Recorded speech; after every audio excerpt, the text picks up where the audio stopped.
Hi, and welcome to today's reflection. Mine's taken from Mark chapter 11, verses 1 to 10, and it's the start of Palm Sunday. As they approached Jerusalem and came to Bethphage and Bethany at the Mount of Olives, Jesus sent two of his disciples, saying, "Go to the village ahead of you, and just as you enter it, you will find a colt tied there, which no one has ever ridden. Untie it and bring it here. And if anyone asks you, 'Why are you doing this?' say, 'The Lord needs it, and will send it back here shortly.'"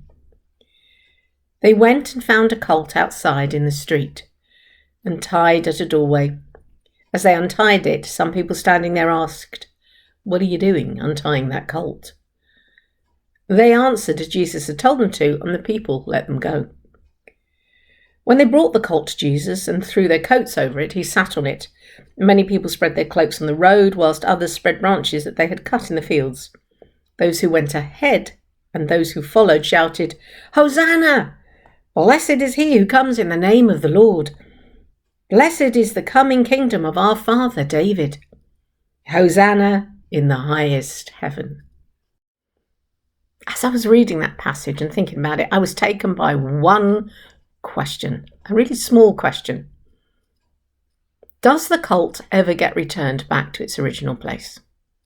Does somebody in all the events remember the colt needs to go home?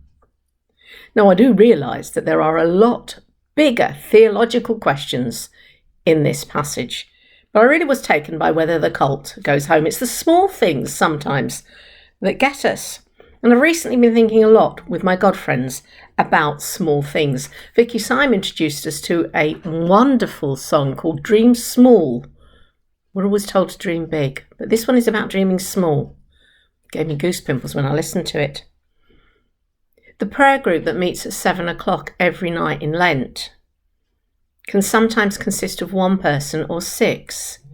They are small. I recently had to talk about the expansion of the universe to my class, and I used the picture of a duck to do it. Yeah, don't ask me to explain, too complicated.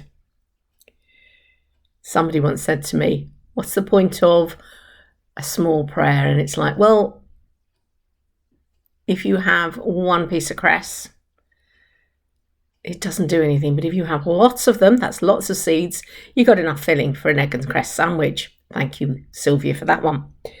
And lastly, chocolate fingers. Chocolate fingers are small, but they're really important. The trouble is, for me, it's never just one chocolate finger. The small things in life. We can often feel small, insignificant, and unworthy. And I often wonder if the colt felt like that. Small, insignificant. Nobody'd ridden it yet. Did it feel unwanted? Yet Jesus chose it for a really important job. That colt had God riding on its back. That colt was taking God from one place to another. Yes, there's a sermon in that, but not for today. As small as we are, and as small as we feel, we're important to our family, to our friends, to the church, and we are totally important to God. And so are our small acts.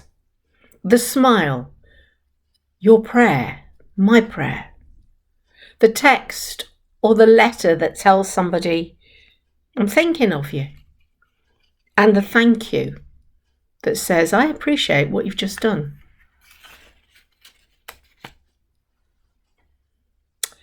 We may feel small. We may feel unimportant. Our acts may feel not big enough, too small. But like the colt, we are very, very important to God. And so are our acts. So I bless you with a God-filled day and lots of beautiful small acts that make a difference to you, to me, but most of all to God.